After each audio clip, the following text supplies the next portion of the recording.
Hello and welcome back to the COYGIG podcast. My name is Alanna Cunnane, stepping in for Kathleen McNamee, who's off chasing down some very exciting COYGIG content to come your way later this week. Or maybe she's just off celebrating Arsenal's win. Not quite sure, but I'm sure we'll get into all of that. Today, as always, I'm joined by Karen Duggan and Scarlett Herron for some breakdown and analysis on all things women's football as of late. There really is only one place to start, guys, the Champions League. Get your flights booked. Barcelona Arsenal facing off in that clash in Lisbon on May 24th. It was a crazy game between Arsenal and Lyon. Nothing short of it. Yeah, absolutely. I think we were kind of saying before that Arsenal struggled a little bit with the favourites tag maybe at the Emirates, and Lyon just showed their experience. But it was the complete flip in the fixture. Again, Arsenal then became the underdogs and they just came out and pressed aggressively. And the weird thing is you had a 4-1, we had a 4-1 scoreline. But in patches in the first half, you were still looking at Lyon being like, they're well in this, when they played really well, but when they made mistakes, they handed Arsenal goals, and Arsenal capitalized so well. Like Arsenal had 9 shots, 6 were on target, and got 4 goals. Like that return is unbelievable, and Arsenal played really well, but the chances that they were handed by Lyon, they could play that game 10 times over with one leg tied behind their back and they wouldn't make some of those mistakes, really. But all credit to Arsenal, not to take away from it. I couldn't believe what we were seeing from a Lyon team that really impressed me at the Emirates with their game management, with their aggressive press, with how they managed the game. And then to completely go away from that in the second leg, I was just really, really surprised. It was probably one of those as well where if you just looked at the scoreline from the first leg, you'd kind of go, okay, maybe slightly a convincing win for Lyon. I know it was only 2-1, but then coming into the second leg, a 4-1 win on the day, 5-3 win on aggregate. Like Arsenal played really well in the first leg, but it just didn't come off for them. And then the second leg, probably you could just say the opposite. It just did. Yeah, I think it all just clicked for them. And as Karen said there, like Leon just weren't up for it, and Arsenal preyed on their downfall really and their own mistakes. Like you look at the goals, even the first one, underhit pass, second one's just a bit of magic from Caldente, which I think it's kind of expected every few weeks that she pops up with something like that. But to do it in the sort of game that was and under that pressure The was timing of incredible. that goal was so important as Oh, well. perfect. Just before half time, you always said keep it tight till half time because Liam would have known that they kind of were coughing up a few opportunities at that point. But then, first minute of first half, that was just a calamity. I thought. Yeah. And even on the timing, like I think they timed all the goals to perfection. Like to go ahead 4 minutes in, score right before halftime, score right the first minute of the second half. It was perfect. And yeah, like that third goal, you're looking at Guile there. Like the 3 goals, I think the first, the third, and the fourth are all down to her. Now it's unfortunate, like 'cause obviously a world class player in a big game, you don't want to see stuff like that, but like absolute like I just say calamity at the back there. Like it's shocking to see at such a high level. But Arsenal were well worth it. Like they really pressed them aggressively, and that's where their goals came from. Like Yeah, and as you say, Calzante really standing out there in that one. Just given Arsenal's season to date, it's been so up and down. Like to get to a Champions League final, looking back on that point where they parted ways with obviously Jonas Eidevall, like would they have even envisaged it? Well, we kind of always spoke about them having the talent, but things not quite clicking. They didn't look like they were kind of cohesive. They weren't on the same page. And I think Slegger has obviously done a really good job of just uniting them for this common goal because the second half of their season, they've been near perfect, guaranteed themselves Champions League football. They were never quite going to be able to challenge Chelsea just based on how Chelsea kind of dominated at the start of the season. But since then, they're just clicking a bit more. I think obviously Caldente's form and having Kim Little kind of more consistently in there and not having her injured and stuff, it just brings that extra element of leadership. And then you've got magic. And also when someone like Beth Mead isn't maybe 100%, you now have Chloe Kelly to come in. So they've done really, really good business and they've managed the panel really well. And obviously there was something amiss under Jonas. It had run its course and maybe he stayed on a little bit too long and they went a bit stale and they needed this kind of reboot midway through the season. Obviously they'll be disappointed they didn't do it earlier in the season, but if you told them at that point that they get to a Champions League final and be on the run of form that they're in, I think they're going to win their remaining games going into that Champions League final as well, and they'll be really, really confident going into that. It's going to be an intriguing one because I think Arsenal will either win or get hammered. I feel like there's not going to be an in between for that game. Would you kind of tend to agree, Scarlett? And then just touching on something Karen said there, obviously a lot of the interviews afterwards, I thought it was quite interesting, did focus on, let's say, the likes of Kim Little and what it means to her, and especially given everything those type of players have done for the club, it's nice to see it pay off for them in this way now.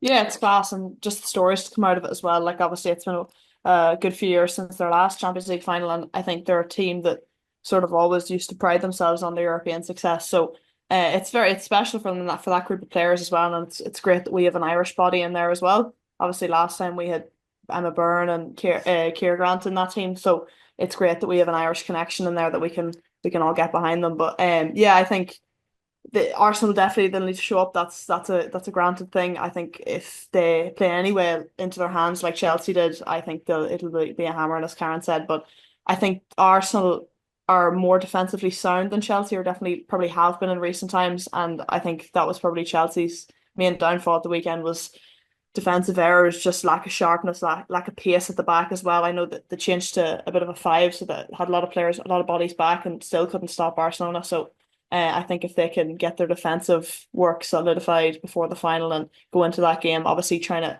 break on the counter, get when Barca have bodies committed, try get them on the break and press aggressively like they did against Lyon, because I think the same thing will work.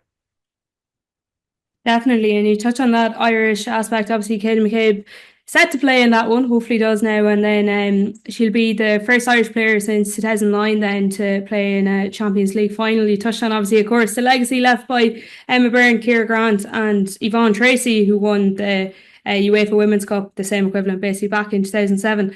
This is a big deal. Do you reckon it's sort of a free shot for Arsenal, or will they see it that way, or like what kind of way can they go into it? No, I don't think they'd see it as a free shot. They'll enjoy the fact that they're underdogs, but it'll be hurting them as well that we were all looking at Chelsea to make this breakthrough this season. We didn't really put that in Arsenal's hands. So Arsenal, I'm sure they still see themselves as the powerhouse in women's football, even though in recent times that hasn't been the case, because we just look back on tradition, and you named all the Irish girls that were there in that period of dominance and how they kind of forged the way for teams in England to grow into what it is now. I think it's the strongest league that there is now. So I think they won't be seeing it as a free shot. I think they'll be seeing this more as a launch pad back to being the big team in England. Because we're seeing what Chelsea are doing in the transfer market, and it's really, really impressive. And if Arsenal don't become attractive in that way that they're going to win European Cups, Chelsea will continue to attract the players and continue to become the most powerful team. Success in Europe changes everything in terms of how attractive a prospect they are for, a lot of those players who were playing Lyon, they got beaten. You've got American players now looking to the league. I think it could be huge for the transfer market if Arsenal can pull this off. If big if, because Barcelona, Chelsea were poor, but Barcelona, oh my God. Yeah, they were absolutely phenomenal. But I think it is that aspect, like you say, that maybe Arsenal have been the ones that have been domineering and sort of leading the way, and they have done obviously off the field in recent years, increasing attendances and all the rest. But as you say, everyone was looking to Chelsea to be the ones to kind of bridge that barrier. Obviously, Barcelona beat them 4-1 over the weekend, 8-2 overall, following on from the 4-1 in the first leg as well. The aggregate scoreline is just kind of hard to get your head around, just when you think about what Chelsea are capable of and what everyone's seen them do in the WSL. But is it a mentality thing for them when it comes to the Champions League? I know you mentioned the defence is obviously something they need to shore up on, Scarlett. Yeah, but I think even on the mentality thing, you bring in the likes of Sonia Bombasta, who's obviously been successful in that competition, and like you think to yourself, this is the click for them now. She knows what's needed and what's required to go the full length in the competition. But yeah, it's just two performances back to back, and we have seen Chelsea not be at their best at times this season, and it's just not showing up in the big game. the two legs. Like, so I think if you're Sonny Ambassador, like she even came out after and said, if we don't succeed in the future in this competition, I'll take full responsibility. It's on me. So I think she knows that obviously they didn't show up and obviously takes responsibility for that, which is good. But I think the players as well, you bring in the likes of Lucy Bronze, who obviously has that experience, and like I don't know, you're bringing Kira Walsh as well, like coming from Barcelona, having won Champions League before and stuff, and you're just it can't be a mentality thing. Players have been there, done that, and they can bring that experience in. So I'm not really sure what it is. It's just disappointing because obviously to have, if we had two English teams in Champions League final, I don't even know if that's happened before. I don't think it has, but it would be very significant for the league and for English football, and obviously it would probably help over here as well. Um, but yeah, it's just disappointing from Chelsea. Like they just didn't look at it at all. Changed up play a lot as well. They put Baltimore up front, which I thought was strange. I know she can play up there, but she's been sort of left full all year, and I don't know. Obviously putting Germa back in after being injured as well. I didn't think she looked that sharp at all. I think she was togged out for the 21s once or twice in the last few weeks, but even that only playing maybe 40 minutes against Palace and then putting her in that huge game as well. I know she's a seasoned pro, but it's like lacking that match sharpness. And if you don't have that against Barcelona, they're just going to ping it around you like, and that's kind of what happened. I think it's a warning shot for Arsenal as well. Like the backline for Chelsea were so poor. Niamh Charles was done a few Roasted. times. I thought over both legs, Millie Bright looked out of sorts, which was really unusual. But you could tell that her and Germa weren't on the same page because they're just keeping people on sides, not picking up the player. And then you were talking about experience, Kira Walsh and Lucy Bronze, who they brought in for this exact reason. I thought really, really poor. I thought centre midfield left the back line a little bit exposed. Cuthbert was doing her best. She was probably one of the better performers in the game. But yeah, there was too many people playing poorly in the back line. Obviously, Barcelona didn't allow them to establish any type of rhythm in their own attacking play because Barcelona dominated the ball so much. Like to have over 60% possession in a game where you're already 4-0 up away from home just kind of shows how good they are. The thing that will be interesting, obviously Arsenal had a really good shot conversion rate against Lyon, but also, Barcelona, like 50% of their shots were on target and 50% of those on target ones turned into goals. They're so clinical and they can get goals from so many places. I think there'll be a clash of styles. I think Barcelona will want to dominate the game. Arsenal will sit back and try and counter. So it'll be interesting to see how Barcelona would react to that, because I do think Arsenal will be, I guess, less naive going into it than Chelsea, where Chelsea probably thought they could go and impose themselves on Barcelona, and they were shown that wasn't the case. So yeah, I think I don't think we'll see huge expansive football from Arsenal, but I think that's probably the most effective way to enter into a game against a team like Barcelona, because some of the play and some of the passing that they have is it's such a joy to watch. Like, we don't get it week in, week out in some of the games that we're watching in the WSL. And obviously they don't play it because things are so easy for them in the Spanish league. But this is where they really come into their own and show how good they are. Some of the shots as well, like two of the goals were near post finishes that they had absolutely no right to get Well, near. Manti had no right to score that against probably the best goalkeeper in England. Yeah. No right. But she's the best player in the world, so I guess maybe she does. Yeah, talking about the statistics there, I'd love to see sort of the XG on those kind of things. But yeah, as you say then, going into the final, we talked about there probably Arsenal's kind of slant at it. What would you say Barcelona are feeling right now, looking ahead to Arsenal as their opponents? Confident, I'd say. I mean, Chelsea are dominating the English league for the last few years, and Arsenal can't get at them, and then they're pushing Chelsea aside, and now Arsenal are the next opponents. I'd say they'll much rather play Arsenal than a Lyon side. But yeah, I hope Arsenal put it up to them, because I think it'd be very disappointing to go into that game and for Arsenal to get run out of it. But hopefully, as Karen says, they're not as naive. Like, I think that Chelsea did make it very easy for them. Like, even you look at that first goal, but Maddie runs from inside her own half, and Niamh Charles puts a half-arse tackle in, and then Millie Bright jogs over to her at half pace. Like, that's the best player in the world, and she's through on goal.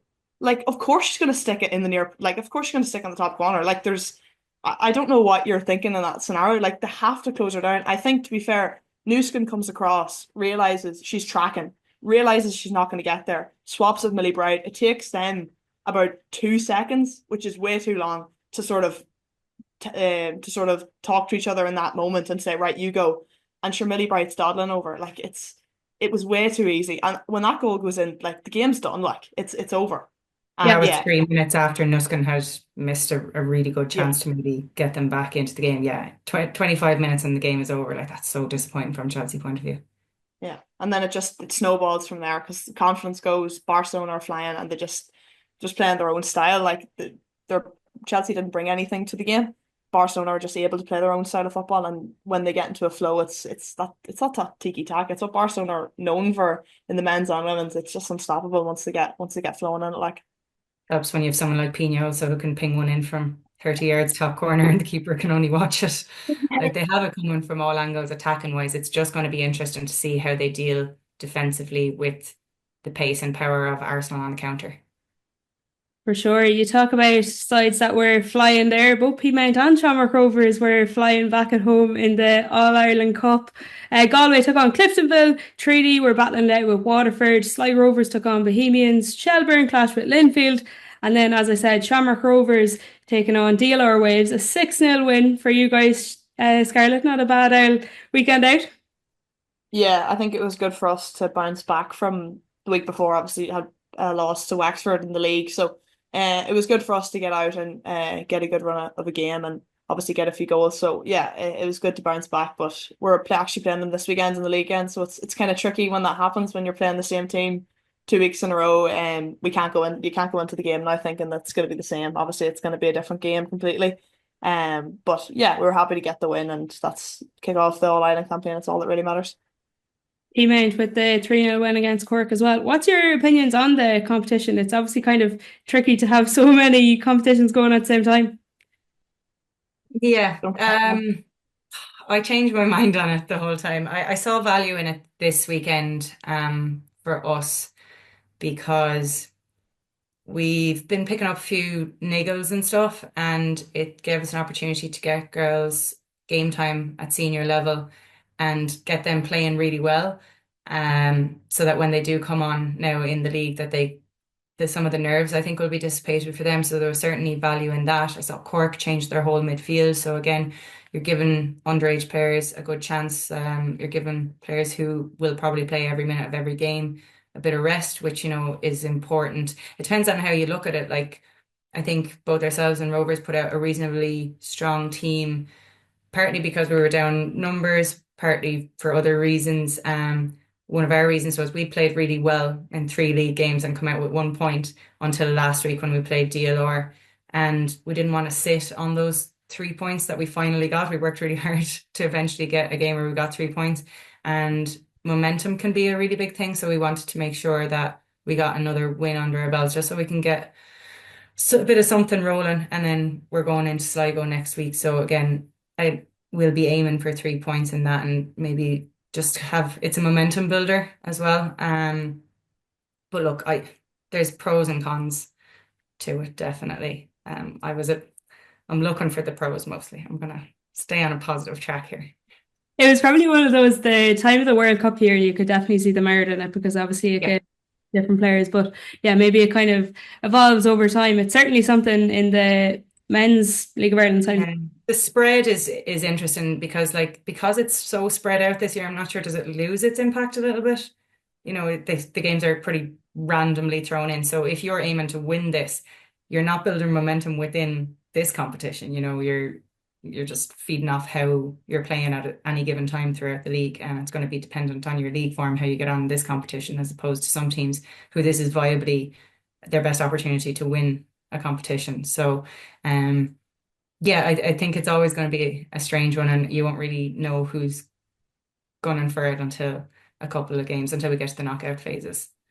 Yeah, and then as you say, even the teams themselves mightn't know who's gunning for it either until it gets to that. The COYGIG Pod on Off the Ball in association with Cadbury, official snack partner to the Republic of Ireland women's national team. If you want to get in touch with us, you can tweet us at the COYGIG Pod or email the COYGIG at offtheball.com. Now though, quick break and Scarlett will be back with the team of the week.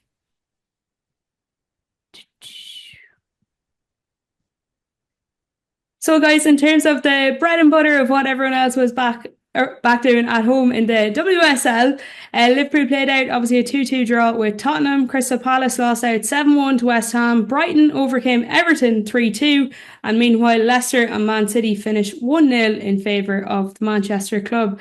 But Scarlett, who stood out for you and made the cut of the team of the week?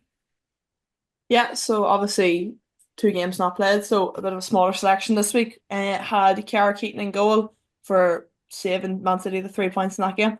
Right back, Sarah Holmgard, two centre halves, Gracie Pryor and Selena Zadorsky. Left back, Ashley Neville. Two in midfield, Rika Ueki and Leah Alexandri. We're seeing her in a different role against at the weekend.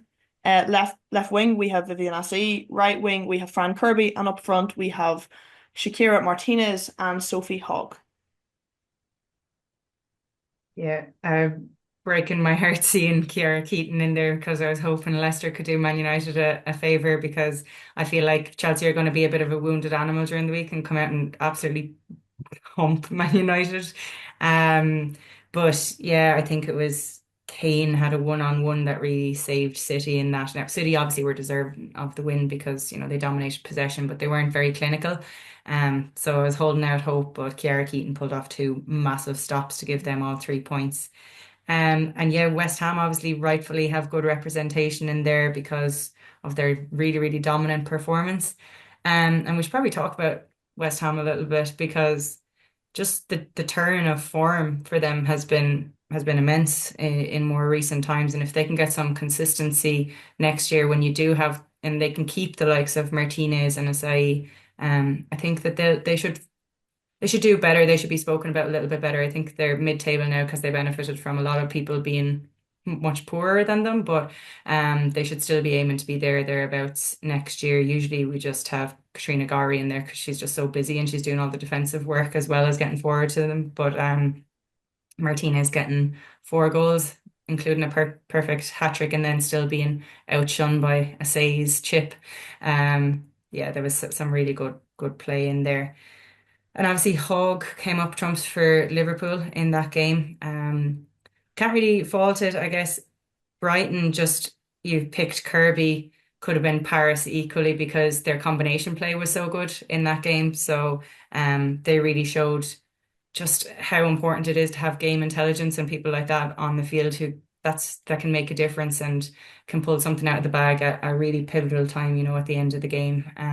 When Everton had put it up to them, in fairness. So yeah, really good team, Scarlett. And then obviously you touched on it there, Karen, but in the 7-1 encounter, that one obviously really sticks out given the scoreline. But Martinez with 4 goals, bringing her to 9 total for the season. That puts her firmly in the golden boot race now, just 3 behind Shaw at the minute, which is kind of mad when you think about it. Yeah, it hasn't been a year for kind of prolific striking. Again, I think that's to do with Shaw's injury. But because she'd usually be kind of up there, and before that it was Medema again. Injuries have kind of held her back a little bit. If the Jonas Eideveld or affect her, if the new Arsenal manager come in earlier in the season, I think maybe we would have seen Russo up there because her form has dramatically improved in recent times as well when they're playing with a bit more freedom. But yeah, Martinez, she has all the attributes, like say if you score with your head, your left and your right in one game, shows the kind of striker she is. So yeah, she's put herself up there. And then obviously from the other side of things, Scarlett, that match saw Crystal Palace relegated, which we don't so much love to see from the Irish point of view, given our few reps in there. Yeah, definitely. Like we have 3 representatives there, and it's obviously not great. But I always thought Palace could put it up to teams to come in. Obviously, they've got a few hammerings, but I think it took them a while to sort of get to terms with the league and sort of learn the ropes, I suppose. But I'd say they'll obviously have a tough going now in the Championship. It's a competitive league, and even you're looking at towards this weekend, like the last game of the year, Birmingham and London City, the winner's going to go up. So it just shows how competitive it is, and so how it can come down to the last day. And obviously the fixture, whoever organised the fixtures this year, is sort of rubbing his hands together. Yeah, they're getting a raise. Brilliant. Yeah, they're getting raised. They're getting promoted. But yeah, that'll be exciting as well to see who comes up there. But yeah, I think for Palace, it was they what am I trying to say here? Jesus, to be fair, they did well, to be fair, and they're coming up in their first year in the WSL. Like they didn't they obviously were disappointed with it, but I think they did themselves proud coming into a new league, and obviously players like you're looking Yeah. at Abby Larkin got great experience there, and Hayley North the back. I know Izzy's been sort of in and out the last while, but even at that, like great experience for them coming into the top league in the world as we were mentioning earlier. So I just felt looking at them that they seemed, compared to West Ham, it just seemed like physically lighter. Obviously, they'll have a number of young girls in that panel, and I think they brought in Stengel. If they could bring in a few more people like that, who, when you get promoted, if you bring in people who have experience, they might not be these young up and coming players, but someone who can kind of steady a ship. I think you always need one in each line of the pitch. Goalkeeper back, I think even if it's someone coming towards the end of their career, you don't need to have this long-term view. Your view is to try and stay up and survive. And I think sometimes you need to just bring in experience on 1 year contracts if that's what it is. Because it's so hard. Because you're obviously at a loss in terms of finances. You're not going to have the big bucks that Chelsea have to pad a team.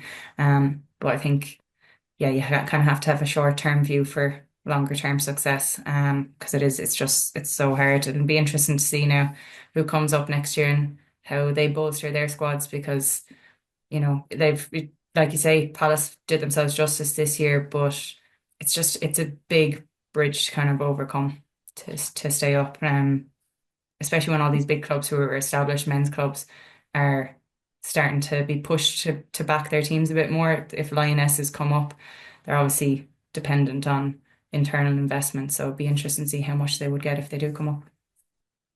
For sure. And you also touched on how Nikita Paris was a big factor in Brighton's game alongside Kirby. That was Brighton's first league double over Everton, and they ended their 3-game losing streak with that one. How important will that be now coming to the back end of the season? yeah, I spoke a lot about Brighton at the start of the year. I thought they were really, really good, and obviously they've had that fall off. But yeah, that'll be good for them just to try end the last few games on a positive note.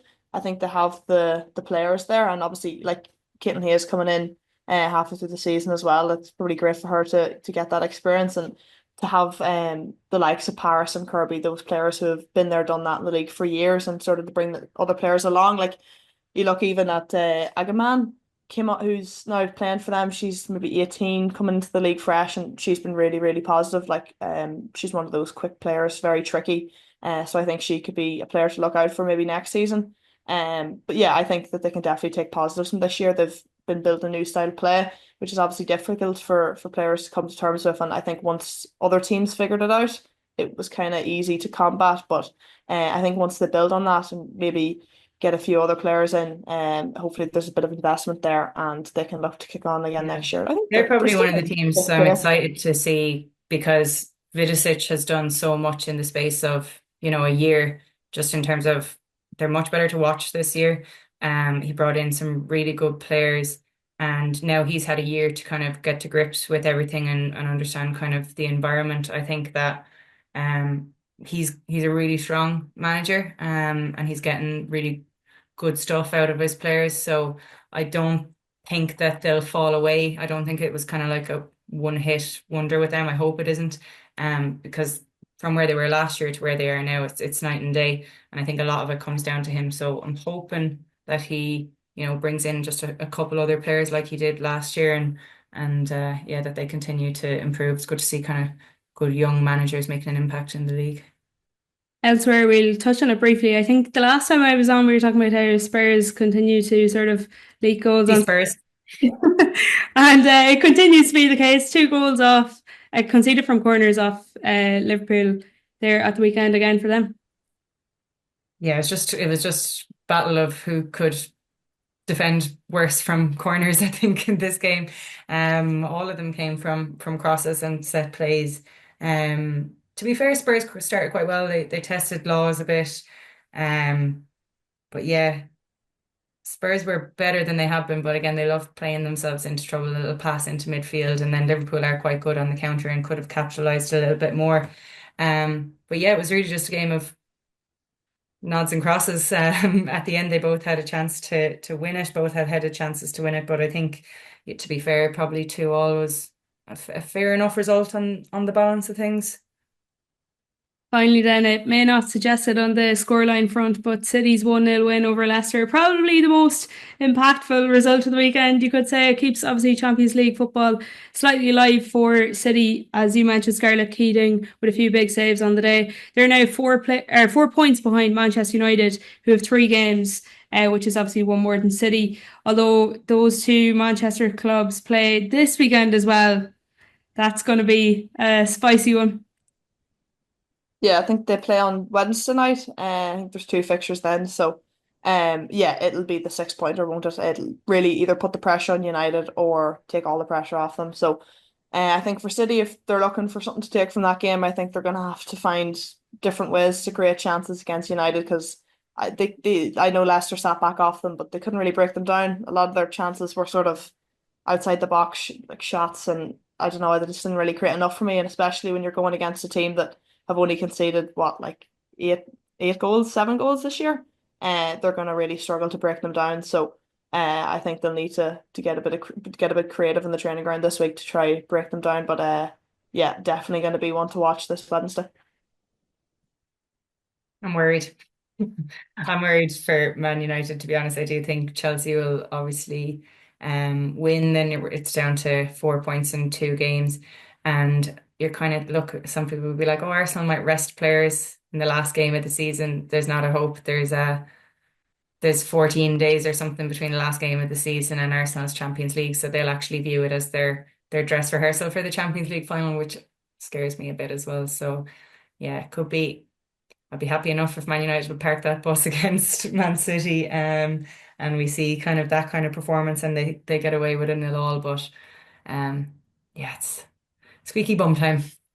Yeah, as I say, whoever's doing the fixtures, they're going to get a raise. The COYGIG Pod on Ball in association with Cadbury, official Slack partner to the Republic of Ireland Women's National Team. As I said, if you want to get in touch with us, tweet at the COYGIG Pod or email the COYGIG Pod at offtheball.com. Thanks very much to Karen and Scarlett. I've been Alanna Cunnane and this has been the COYGIG Podcast. The guys will be back with another pod for you very shortly. Until then, thanks for joining us and see you soon.